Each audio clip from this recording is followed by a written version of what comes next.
අද අපි මෙම වීඩියෝ එකෙන් කතා කරන්නේ සෞඛ්‍යයට අහිතකර අධික ස්මාර්ට් ෆෝන් භාවිතය පිළිබඳවයි. ස්මාර්ට් ෆෝන් භාවිතා කරන්නන් තමන්ට නොදැනීම ලොකු සෞඛ්‍ය හානියක් කරගන්නවා. ඕනවට වඩා වැඩි කාලයක් ස්මාර්ට් ෆෝන් භාවිතා කිරීම මේට ප්‍රධානම හේතුව බව විද්‍යාත්මක පරීක්ෂණ ගණනාවකින්ම පෙන්වා දී තිබෙනවා.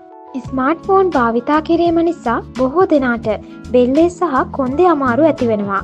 ඊට හේතුව වන්නේ සුව පහසු ඉරියව්වකින් එය භාවිත නොකිරීමයි.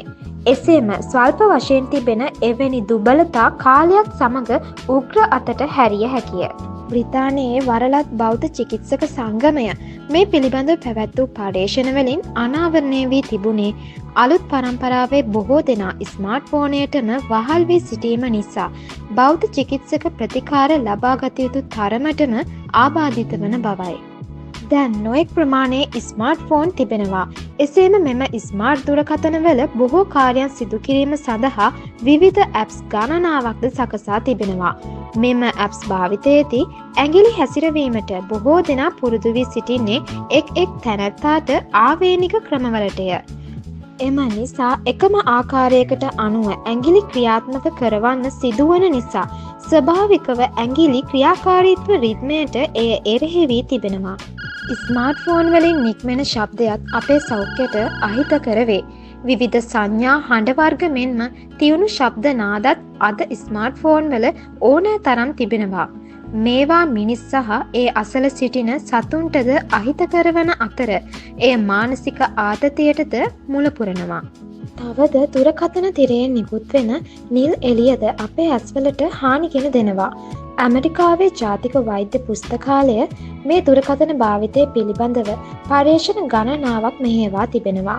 ඒ අනුව ස්මාර්ට් ෆෝන් පාවිච්චි කරන්නන්ට මානසික ආතතිය, නින්ද නොයාම සහ ඊට සම්බන්ධ වෙනත් රෝගාබාධ වැළඳීමේ ප්‍රවණතාවයක් තිබෙනවා. ස්මාර්ට් ෆෝන් ක්‍රියාත්මක වන විට නික්මෙන විද්‍යුත් චුම්බක තරංගද ශරීරයට ඉතා අහිතකර වෙනවා. දුරකථන ඇමතුම්වලදී මොළය හරහා යන විද්‍යුත් චුම්බක තරංග කදම්බ පිළිකා තත්ත්ව ඇති කරන්නට හේතුවක් වෙනවා.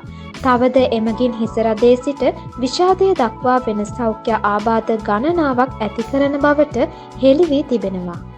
කුඩා කල සිට ළමයි විසින් ස්මාර්ට් ෆෝන් භාවිතා කිරීම විශාල ගැටලුවක් වී තිබෙනවා.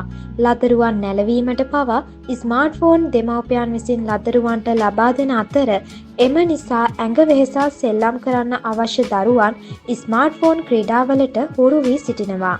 ඔවුන්ට ස්මාර්ට් ෆෝන් ලබා දුන් වැඩිහිටියන්ද ඒ දරුවන්ට පැළඳෙන සෞඛ්‍ය ආබාධවලට වගකිව යුතුය යන්න දැන් ලෝකයා පිළිගෙන සිටිනවා. මන්ද මේ කියන සෞඛ්‍ය හානි කුඩා කලම දරුවන් තුළ මතුවහොත් එය වැඩිහිටියන් තුළ මතුවනවාටත් වඩා ඉතා හානිකර විය හැකි බැවිනි. පාසල් අධ්‍යාපනයට සිරුරේ නීරෝගීකම ඉතා වැදගත් වුවත් මේ රෝගාබාධ නිසා ඔවුන්ගේ අනාගතය මුළුමනින්ම අඳුරුවනවා නොඅනුමානයි. ඉතින් දුරකථනය සීමා සහිතව ආරක්ෂිතව පාවිච්චි කරන්නේ කොහොමද? මේවාටත් විසඳුම් තිබෙනවා.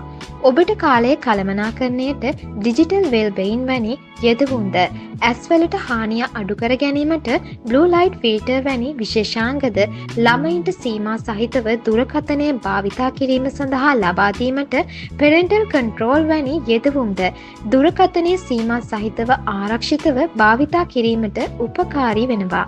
තවද දුරකථනය නිවැරදි පහසු ඉරියව්වකින් භාවිත කිරීම අප කළ යුතු වේ. ඉතින් නැවතත් ඔබේ ජීවිතයට වැදගත් වෙන මේ වගේ වටිනා වීඩියෝ එකකින් හමු වෙමු.